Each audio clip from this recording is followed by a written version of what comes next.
close your eyes, if you'd like, and let your mind drift back to the early 1990s, to a place where the ordinary hum of life masked something far darker. Welcome to True Crime for Sleep, where tonight we step into the shadowed streets of Milwaukee, Wisconsin, a city unknowingly harboring one of America's most notorious predators, Jeffrey Dahmer. Imagine yourself there, in an unassuming apartment building, where the rhythm of daily life carries on, oblivious to the horrors unfolding just beyond thin walls. This journey will guide you through the unsettling atmosphere of Dahmer's Milwaukee, his chilling crimes, a lingering unsolved mystery, and the contrasting pulse of the city's gang underworld. Let the story unfold gently, like a slow walk through a quiet neighborhood, as you settle in, relax, and let the world fade away. Hey everyone, welcome back. Before we dive in, don't forget to hit that subscribe button and let us know in the comments where you're tuning in from today. We love hearing from you. Our tale begins in a place that feels both familiar and uneasy, a place where you, an ordinary tenant, are about to sense the weight of something unspoken. Let's step into Milwaukee, 1991, and feel the rhythm of a city that holds its secrets close. Picture yourself in a modest apartment building on North 25th Street, Milwaukee, in the summer of 1991. The air is thick with the heat of late July, and the faint hum of a window fan stirs the stillness in your small, dimly lit apartment. The building is old, its beige walls stained with time, the carpet worn thin from years of footsteps.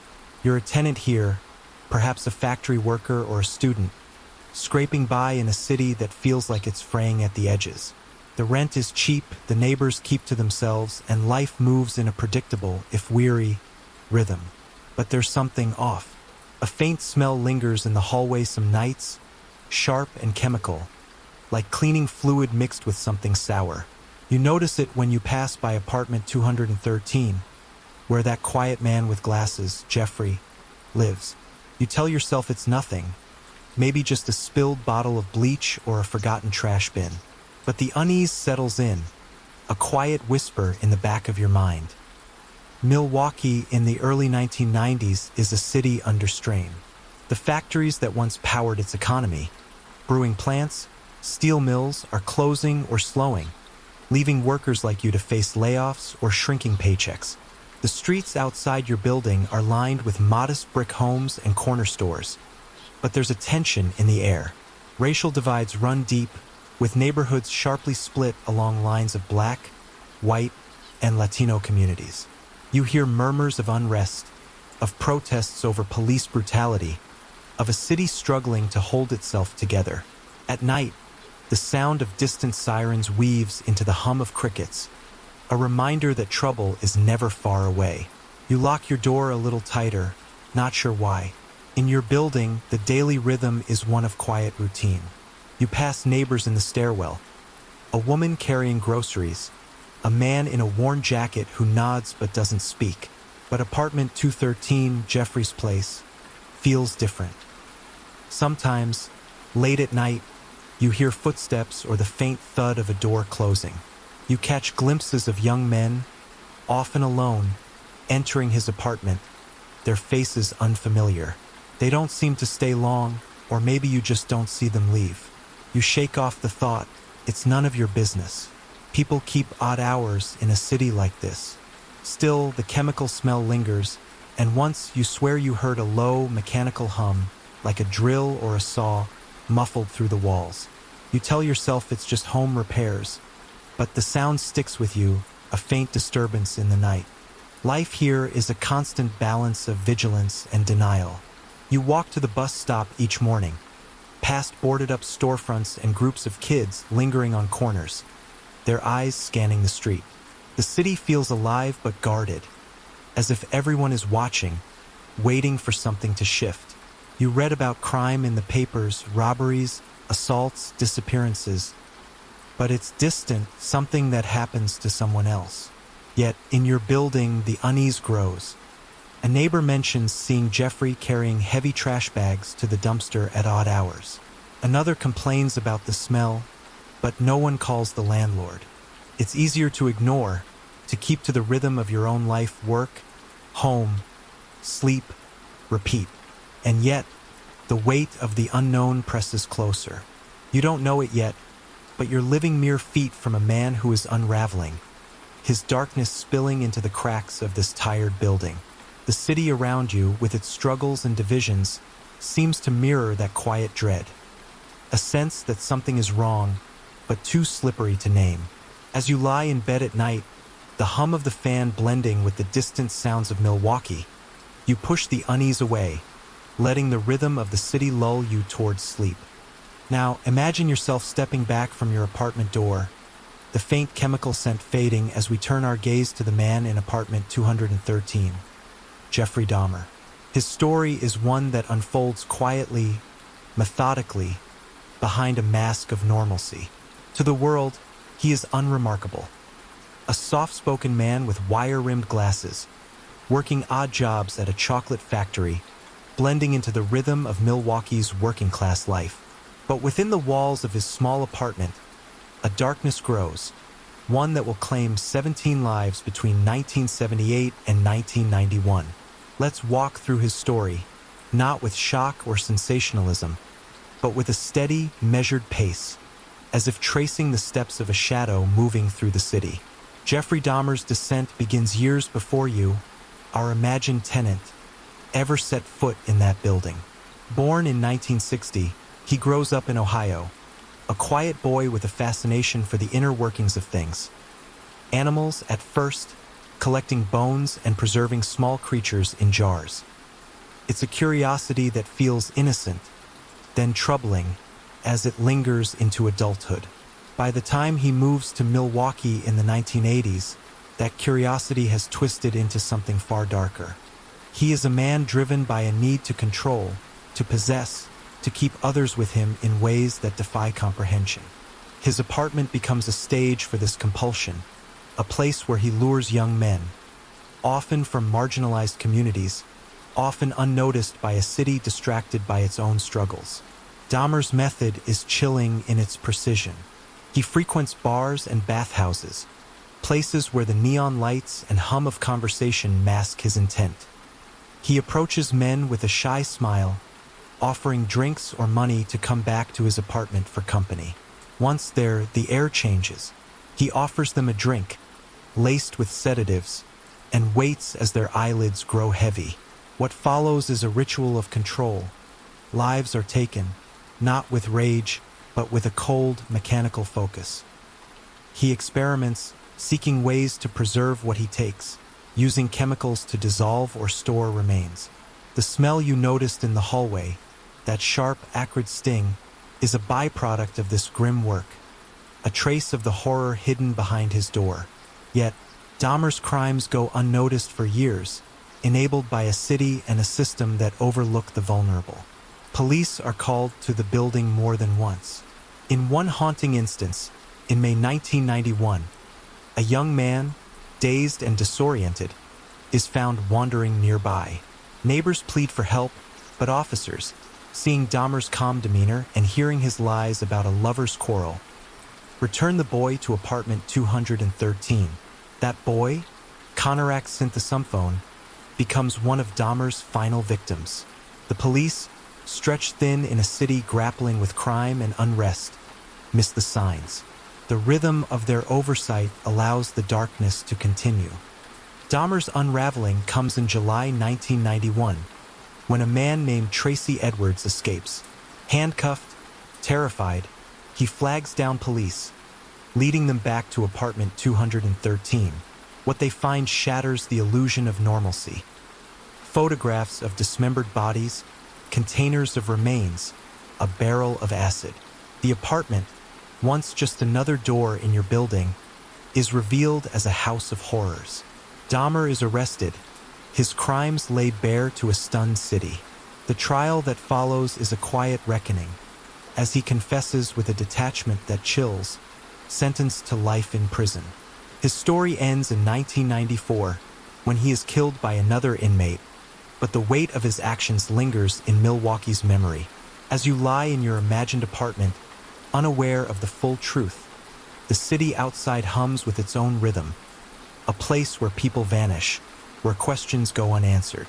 Dahmer's crimes are not the only shadows cast over Milwaukee. Other mysteries, other losses, weave through the city's streets, waiting to be explored. As you settle deeper into the rhythm of Milwaukee's early 1990s, imagine yourself sitting by your apartment window, the city stretching out beyond the glass. The news of Jeffrey Dahmer's arrest in 1991 has shaken the neighborhood, but even as his crimes come to light, other shadows linger in the city's corners. Milwaukee, with its worn streets and divided communities, holds secrets beyond apartment 213. Stories of people who vanished, their fates unanswered, their names whispered in quiet conversations. Tonight, we step away from Dahmer's darkness to explore these unsolved disappearances, questions that drift like fog over the city, inviting curiosity without demanding answers. Let's walk gently through these mysteries, as if tracing footsteps that fade into the night. In the 1980s and early 1990s, Milwaukee was a city where disappearance could feel like part of the urban rhythm. Young men, often from marginalized communities, Black, Latino, or transient, would vanish from bars, street corners, or bus stops, their absences noted but rarely pursued with urgency. The police, strained by rising crime and racial tensions, often dismissed these cases as runaways or overdoses. But for families, the loss was a wound that never closed. One such case, often tied to Dahmer in speculation but never confirmed, was that of Adam Walsh, a young man who disappeared in 1981. Though his case began in Florida, rumors swirled in Milwaukee's undercurrent that Dahmer, who lived in Ohio at the time, might have crossed paths with similar victims. No evidence linked him directly, but the question lingered, a quiet unease that colored how the city saw its missing. Another case, closer to home, was the disappearance of a young man named Jeremiah Weinberger in 1991. Weinberger, 23, was last seen leaving a Chicago bar with a man who matched Dahmer's description. His family searched tirelessly, but his fate remained a mystery until Dahmer's arrest, when he was confirmed as one of his victims. Yet, other cases from the same period remain open. Men like Edward Smith, who vanished in 1990 after visiting a Milwaukee nightclub, left no trace. His family described him as vibrant, unlikely to simply walk away, yet the police found no leads. Was Smith another of Dahmer's victims, misattributed in the chaos of the investigation? Or did another predator move through Milwaukee's shadows, unnoticed in the city's fractured rhythm? The neighborhoods where these disappearances occurred were much like yours, tight-knit but wary, where people noticed strangers but rarely spoke up. The scent of cigarette smoke and fried food hung in the air outside corner bars, where men like Smith or Weinberger might have laughed with friends before stepping into the night. The city's economic decline left these areas vulnerable, with abandoned buildings and dimly lit streets offering cover for those who wished to remain unseen. Community activists, especially in Black and Latino neighborhoods, began to question whether the police were doing enough, their voices rising in quiet frustration. The rhythm of their protests, steady and persistent, echoed the city's broader struggles: racial divides, distrust, a sense that some lives were valued less. As you sit by your window, the streetlights casting long shadows, you might wonder about these lost souls. Were they taken by Dahmer, their stories folded into his grim ledger? Or did Milwaukee harbor other dangers, other figures who slipped through the cracks of a city too distracted to notice? The questions linger, not with urgency, but with a gentle pull, like a tide drawing you towards sleep. The city's rhythm continues, sirens in the distance, the hum of a neighbor's television through the wall. But these mysteries remain, unanswered, a quiet pulse beneath Milwaukee's surface. As you drift deeper into the imagined streets of 1990s Milwaukee, picture yourself walking past the brick row houses and corner stores of your neighborhood, the air carrying the faint scent of motor oil and grilled food from a nearby diner. The unease of Dahmer's crimes and the city's unsolved mysteries lingers, but now we turn to a different rhythm, a structured, pulsing underworld that thrived in the same streets where shadows like Dahmer moved unnoticed. In contrast to his solitary terror, Milwaukee's gang culture of the 1990s was organized, visible, and woven into the city's fabric. Groups like the Latin Kings and others ruled corners and alleyways, their influence a stark counterpoint to the quiet horror of Apartment 213. Let's step into this world, not with drama, but with a steady gaze, as if observing the city's heartbeat from a distance. Milwaukee in the 1990s was a city of contrasts. Blue-collar workers shared streets with young men wearing bandanas and gold chains, their eyes scanning for rivals or opportunity. The Latin Kings, one of the most prominent gangs, had taken root in the city's Latino neighborhoods, particularly on the south side. Their structure was almost corporate in its precision. Leaders, known as Incas, set rules and delegated tasks, while younger members, often teenagers, enforced territory or ran errands. The gang's colors, black and gold, marked their presence on walls, in graffiti tags that bloomed like defiant flowers across boarded-up storefronts. As you walk these streets, you might notice a group of young men lingering outside a bodega, their laughter sharp but their postures alert, hands tucked into pockets where danger might wait. The gangs thrived in Milwaukee's economic cracks. Factory closures had left neighborhoods hollowed out, with unemployment high and hope scarce. For many young people, the Latin Kings and other groups like the Gangster Disciples offered structure, belonging, and a path to power in a city that seemed to offer little else. Drug trafficking was their lifeblood. Cocaine, heroin, and marijuana flowed through Milwaukee streets, turning corners into open-air markets. Turf wars flared, not with the chaos of gunfire you might imagine, but with calculated moves. A beating here, a warning there, a car cruising slowly past a rival's territory.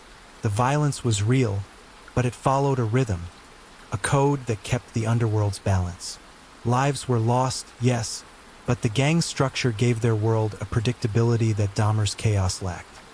Imagine standing at a bus stop, the evening air cool against your skin, and watching a group of young men in oversized jackets pass by. Their conversation is low, punctuated by glances over their shoulders. You know better than to stare too long.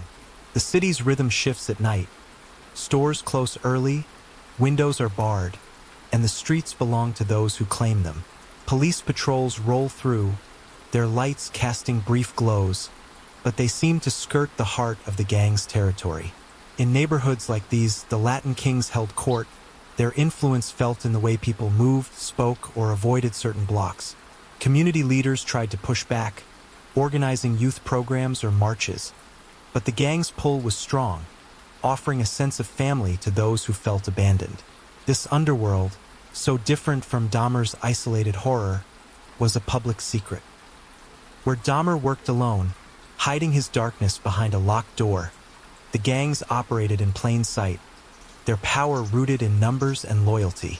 Yet both thrived in Milwaukee's fractured landscape, where economic decline and social divides left gaps for predators of all kinds to flourish. As you walk back to your apartment, the city's pulse surrounds you.